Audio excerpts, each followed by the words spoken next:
Hello everyone, my name is Cindy, and yesterday I recorded my first video talking about my experience so far going on the Metabolic Balance Diet.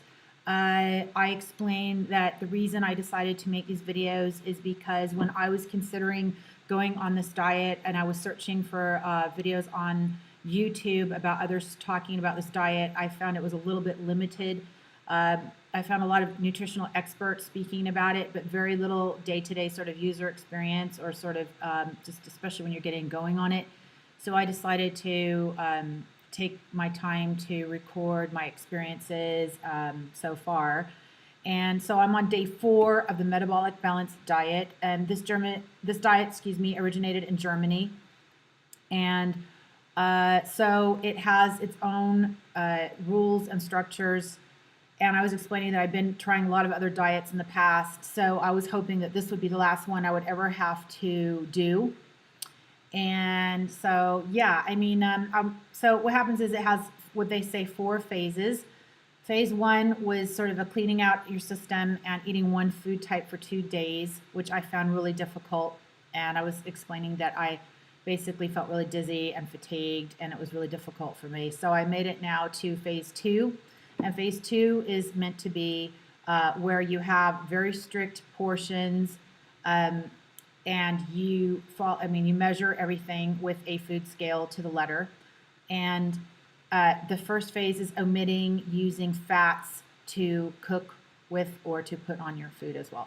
So you have breakfast, lunch, and dinner, and the premise, there's many rules, and to get into those rules completely, you would kind of need to do this diet. So I can just kind of talk about from my experience what's coming to the top of mind instead of really getting into the full rule basis is that what you need to do is eat breakfast, lunch, and dinner only, and there's no snacking whatsoever. And if you have been an emotional eater, as I decided to confess that I do have history with emotional eating, and being able to do this video and talk about it is quite liberating. I was thinking yesterday how much it feels like coming out of the closet, literally, when you have things you don't talk about with anyone. I had in the past done one diet where we would sit around in a group, sort of like a group counseling, but we would talk about other issues in our life that would trigger eating, and that's good. That was very good. But I was saying that this diet so far is the most coaching I've ever seen with the diet. And so there is a lot of coaching involved here. So your coach will get you set up, and then it's supposed to help you with, as you go, as you're feeling kind of wobbly getting going. So there's that. And so I would just really talk about how my day went yesterday. My day yesterday was my first day of phase 2. So it's day 3 in the program altogether. It's a 3-month plan. And so yesterday, what happened? Let me think. Well, my scale broke. I have a scale that's been sitting around my house for quite a while. Sometimes we'd use it for baking, and it broke. So just today, I got a new scale, and this one here. Very cheap and cheerful. It actually wasn't that expensive at all. In dirhams, it was like less than 60 dirhams at our supermarket in the sort of, the non-food section, the sort of sundry section. And it has a lot of different buttons on it. It's got and it's actually quite, you have to be quite skilled to learn how to use this, but it actually measures cholesterol, carbohydrates, fat, sodium, protein, and it has a list of foods you would program in there. But I don't know if I really need to do that. I just really sort of need to know in grams how much I need to weigh everything. Everything has to be strictly weighed out for breakfast, lunch, and dinner. And so then the other thing is another purchase acquisition I got, and this probably could be seen anywhere in your household, is Arm & Hammer fruit and vegetable wash to clean fruits and vegetables. So the reason why this was triggered is I think it's something one should always do, but one of the rules of this diet is you're supposed to have an apple a day. And with the skin, okay? And so when I'm talking to my coach, he's like, is that okay with the skin? And I was quite creeped out about that because I never have apples with the skin on. I always take them off. And so I understand you need the full apple. So I decided, right, okay, what can we do to wash our fruits and vegetables? So this Arm & Hammer, I didn't understand how to use this. It's actually written in Arabic. It was in my supermarket. And it looks like it's just pretty much baking soda. But so I wasn't really sure. So I went on the Arm & Hammer website, and it was kind of instructed. There was a little girl talking about how she washes her fruits, vegetables, her apples by taking a sponge and a little bit of this fruit and vegetable wash and scrubbing the apples or the vegetables down.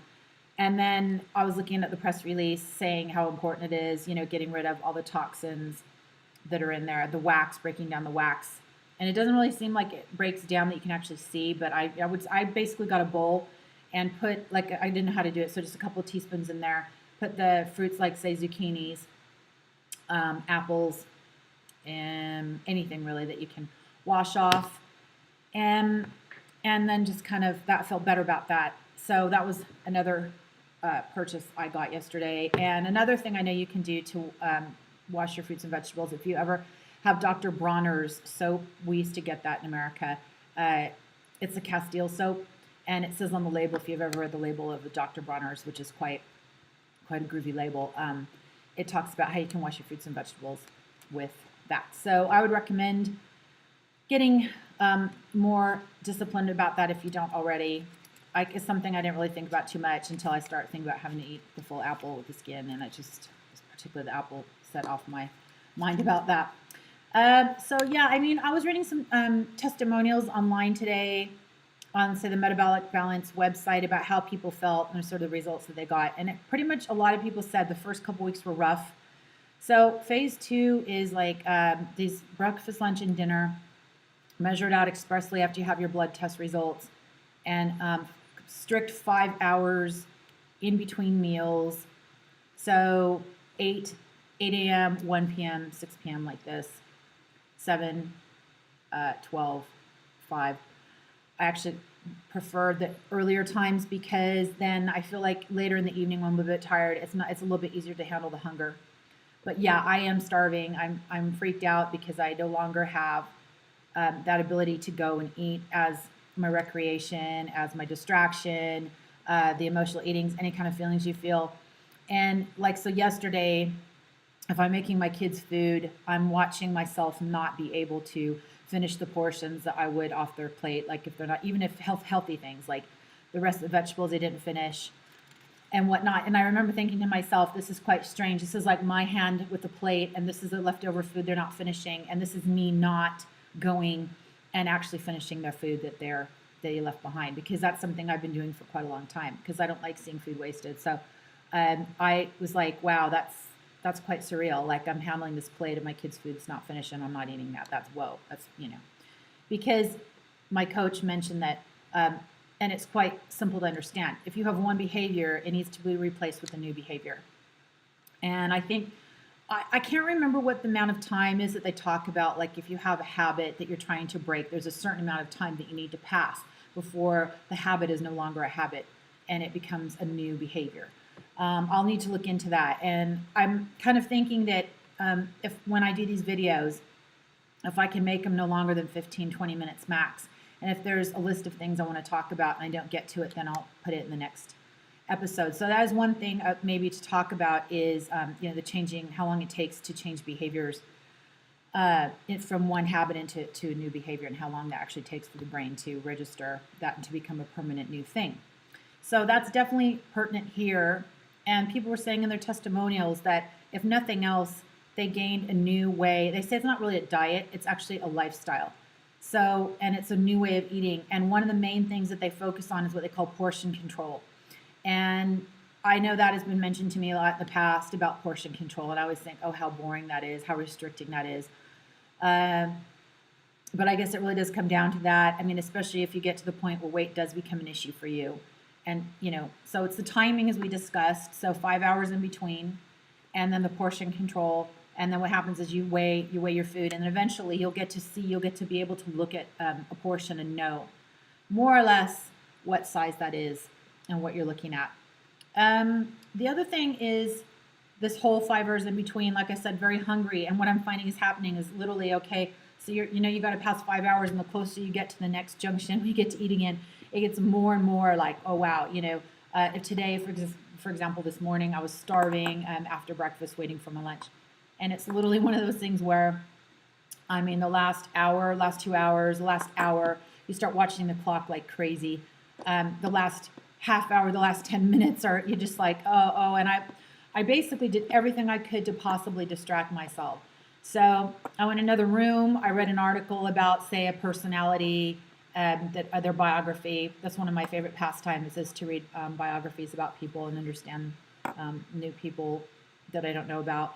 And so I basically sat there really strict, told myself, just hang on, let's read something about someone, let's sit in another room that's not near the kitchen. I'd got all my things prepared, ready to go, all the portions. Some of them were actually measured the day before my scale broke, and then the rest, all kind of ready to go. So an hour before I even had to eat that meal, I had it kind of ready to go, warmed and ready, so that by the time it's actually ready to eat, everything's in place. So there's a lot of planning and anticipating, a lot of structure. And then there's a lot of how you pass your time. So I was thinking about how I pass my time. And then obviously weighing your food takes time, getting used to that. Somebody described it as a bit of a faff.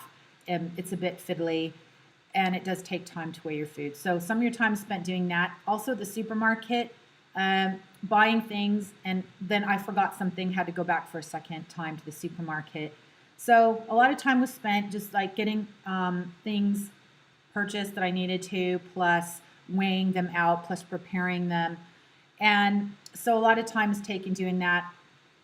And then I found that somebody was saying in their testimonial that I could quite relate to. My coach had asked me this also. She said, so what do you intend to do to make sure that you do this correctly and you don't want to snack in between meals? And I said, well, one thing I could do is declutter my house. She said, that's great, fabulous. So then what you're going to do is you're going to declutter your body, and you're also going to declutter things in your home. That's perfect. That's a perfect combination.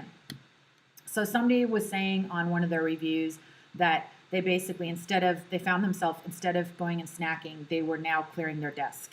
They were organizing. And they said that their whole life started to make a new change and turn, where they started to get more control of their environment, and their relationships started to get better as a result of not sitting there leaning on food, but instead knowing that they had to do something else to fill that time. And it sounds quite simple, and it sounds like a quite, how do you say, like it's something obvious, but then sometimes these things aren't entirely obvious, and it's kind of nice to be able to have somebody talk about them. I know when I'm looking on YouTube, I'm always wanting people's point of view, and sometimes when they speak about the most simplest things, I find that quite comforting, or I find it quite entertaining, and it helps me feel better about the decision I'm about to make. So like if you were to want to get involved with this, the Metabolic Balance Diet, you can know that these little details do help you fill in the picture of how it's going to be. So people are saying, yeah, the first 2 to 3 weeks can be quite a rough ride, because you're getting used to that 5-hour time in between meals, no snacking, and you have to replace your behavior with something new. And so for me, it just was keeping busy. What happened was the first 2 days, you're not allowed anything but water. And in phase 2, you are allowed your caffeine. So you are allowed 3 cups of, say, tea or coffee, but you're only allowed during that meal. So I took full advantage of that. Like every meal I had, I think for breakfast, a cup of tea, lunch, cup of tea, and dinner at 5 o'clock, I had a cup of coffee. And then that kept me going. So one of the things we did is we went and took our neighbor's dog to get groomed, and just kind of ran around a bit in the neighborhood, and just keep, recycling, and just kind of just random things to keep busy. So yeah, that's kind of what I got up to so far yesterday. What else did I want to say here? Let's see. So yeah, an apple a day keeps the doctor away. It's kind of one of the mottos on the Metabolic Balance Diet. You have to have an apple every day. And yeah, I mean, also it's helpful to have some containers ready to go, like sort of smaller portion size containers. If you don't have those already, stock up on those. I mean, again, back to portion size, another thing, like say if you're on Instagram, I was looking at some people, that have those accounts where they're talking about calories, just reminding you that, say, they were giving 2 pictures of a peanut butter sandwich. One had like 195 calories, and one had like almost 400 and some calories. and it's same size of bread, but that one was layered way more thicker with peanut butter. And they were saying that, they both taste the same, but this amount of peanut butter looks almost identical to the other one and the other sandwich. So, but there's like 300 calories difference there. I know it's very, very obvious things, but things like this to remind you, that kind of really stood out to me. And so, yeah, I mean, the whole routine, keeping a routine has been something I've avoided in the past. Having restriction, I always felt that was quite restrictive, but obviously when you have children, I mean, it's good to be in a routine. I've always avoided that. So like, I think when you're younger and you're running around, it's a little bit easier to get away with it. Sometimes if you're in very good health and you're very lucky that way.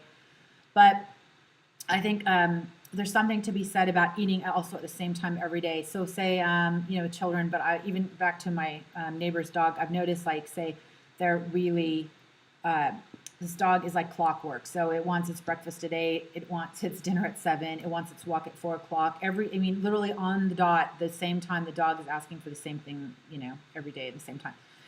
And I think probably the body's that way too. So if it knows that it's getting their meal at the same time every day, like it doesn't freak out. It knows that the food's coming and it can like relax about holding on to calories.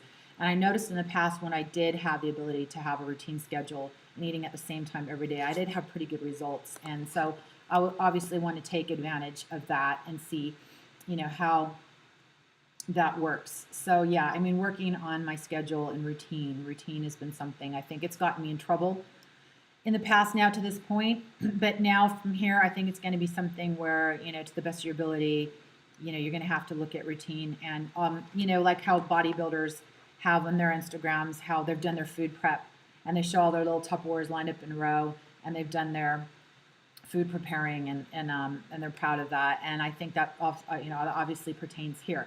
So a lot of planning ahead, a lot of food prep, especially if you're going to go out and about. If you're going to be home, it's a bit easier, but if you're going to be out and about, that's going to be really important.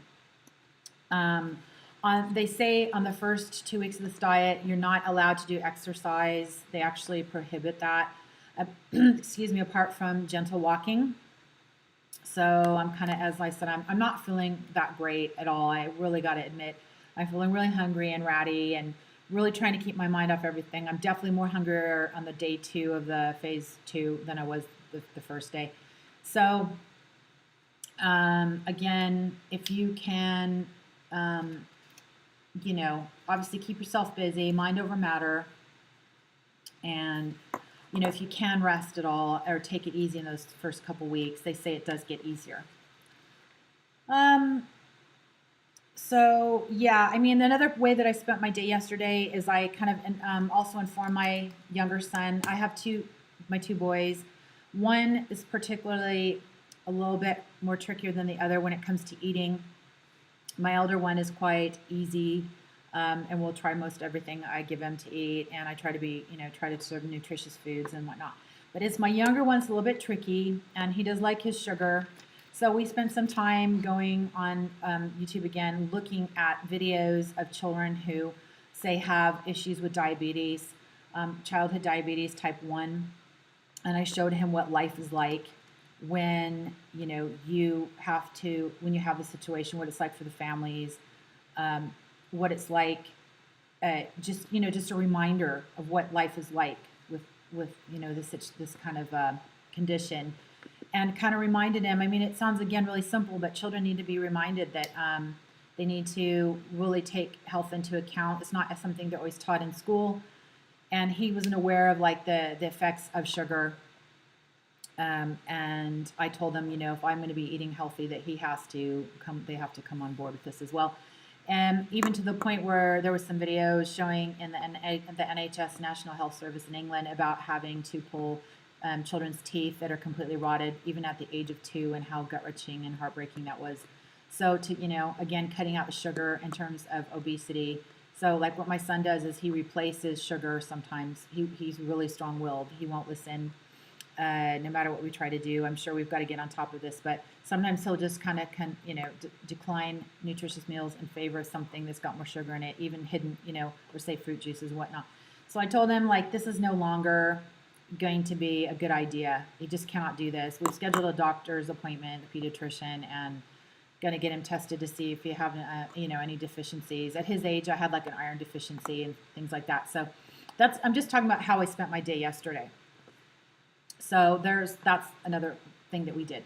So yeah, I'm just on day 2 of phase 2 of the Metabolic Balance Diet, and maybe in some other videos I can record some things that I've looked into to help curb emotional eating. I think would be an interesting thing to do. So anyway, otherwise I will just talk about how my experiences sort of day to day where possible, and I hope that you get something out of it. Hopefully, I'm just talking from my heart about how things are in my household as a stay-at-home mom who's trying yet another diet and trying to beat emotional eating as a result of being home and whatnot. So anyway, okay, I will see you next time. Thanks for listening and watching this, and I will speak to you soon.